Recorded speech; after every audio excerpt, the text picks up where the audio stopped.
Greetings again. I hope everyone has had an excellent week and that this week is well thus far. I am back again today to talk about the 18th episode of Run with the Wind, and then morning. The morning of January 2nd of some unknown year in which the fine gentlemen of Kaze finally begin their journey of the Hakone Ekiden. I feel the need to apologize for the surprisingly different layout and production format for this week's video. My normal source in which I retrieve my weekly episode footage failed this time around, so I'm kind of forced to use other footage like background views, thumbnails, and more. Hopefully by next week everything will be back to normal if I can help it. It was frustrating enough to have to deal with this drastically different pipeline, so we'll see. Anyway, the 18th episode.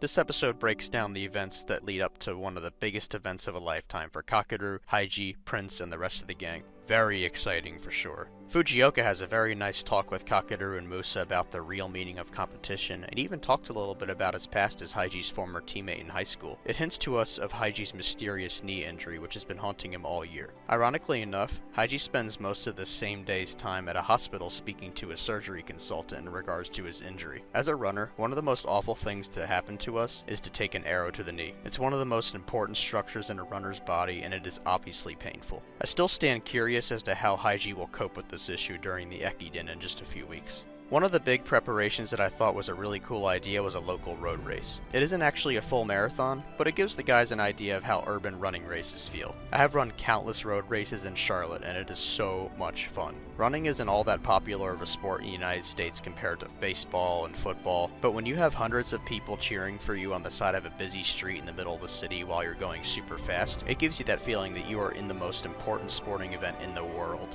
This is obviously what huge running events like the New York City Marathon and the Hakone Ekiden are really like. I can't imagine that real hype. One thing about this episode that sort of threw me off though was the drama scare. For a split second I thought this episode was going to take a dramatic turn when the sports journal that Kakeru met wrote an article that was a borderline fake news hit piece on him. It briefly mentioned the incident that happened in high school with Kakeru's coach. His mom even called him to ask him about it. I will be honest, this whole mini arc did not fit. If you ask me, the writers should have either dedicated a whole episode to this, or not even bring it up. What was the point of this anyways? It didn't even seem to bother Kakeru at all. He just told his mom that he's running the Hakone Ekiden, and then he hung up on her. Who knows? Kinda weird though.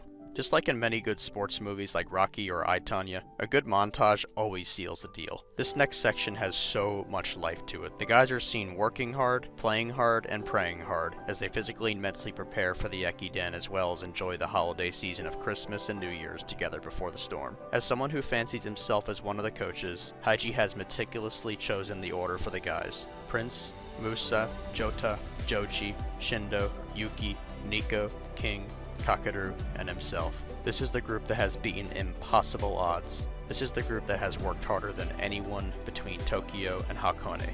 This is the group that will aim for the top together.